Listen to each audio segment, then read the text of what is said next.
channel. I'm going to be reviewing Tom Gates, Yes, No or Maybe. It's written by Pinchon. In this Tom Gates book, Tom Gates needs to do a boot sale and his mom says that if he can't choose the things to put in his box for the boot sale, she will do it for him, which Tom thinks is a very big disaster. Then in the boot sale, a bad thing happens. Tom and his dad accidentally sell Tom's mom's cat brooch, which she says she is going to wear for her birthday.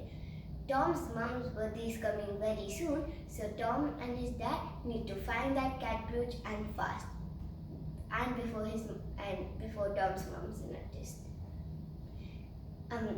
I like the author a lot, and I like her doodling. It's very nice. There's lots of doodles on the cover here.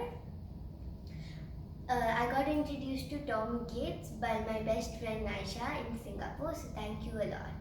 Okay friends, that's it. And if you want me to review any book that you like, please tell me in the comments down below and I will review it for you.